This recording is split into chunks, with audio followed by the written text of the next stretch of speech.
Ladies and gentlemen, and my friend Timmy, oh boy, let me tell you about a ride that practically came from another galaxy, the Buick Centurion XP301. This thing doesn't just look like a spaceship, it is a spaceship, but without the weird alien voices and the need for a spacesuit.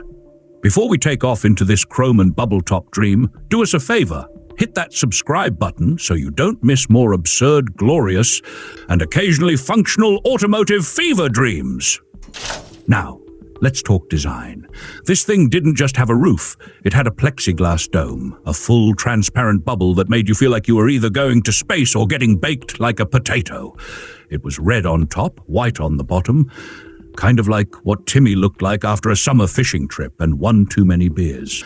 I believe Chuck Jordan, the designer, took one look at an F-86 Sabre fighter jet and said, let's turn this into a family car, but with style. Inside? Blood red leather, baby. Officially called Electron Red.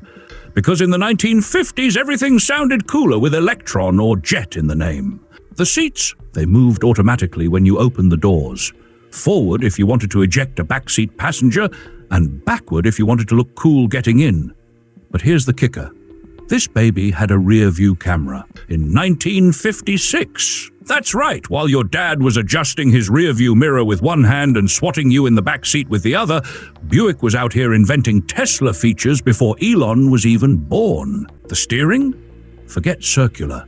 This thing had a control yoke straight from an airplane. They piped the footage into a dashboard screen, a tele-monitor, which is what conspiracy theorist neighbor Bob calls his microwave when he thinks it's watching him. It looked like you were about to take off from your suburban driveway. And if that's not enough, the transmission shifter was embedded in the wheel. Now, under the hood was a 5.3-liter V8 engine, pumping out 220 horsepower at 400 revolutions per minute. It drank fuel through a Carter 4-barrel carburetor and had an overhead valve setup. It was paired with a 2-speed Dynaflow automatic transmission because apparently 3 gears were too mainstream.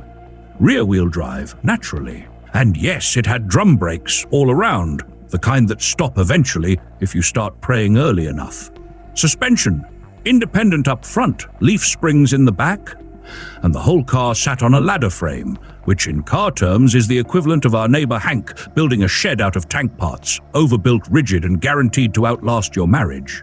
Now Hank, bless him, can fix anything. Cars, coffee machines, your will to live. The guy even built a working grill out of an old washing machine.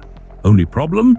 He believes every word Timmy says, including the time Timmy claimed he once dated a mermaid in Lake Michigan.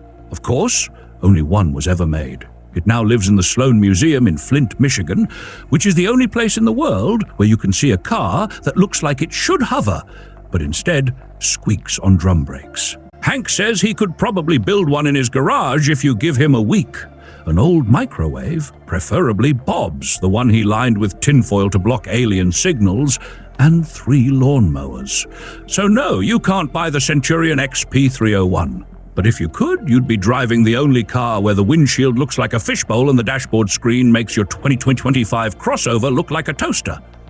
And finally, if you laughed, learned, or just feel a little more nostalgic than usual, consider becoming a sponsor of our channel for $1. The sponsorship link is in the description. See you in the next ride, hopefully one where the seats don't try to eject you for opening the door.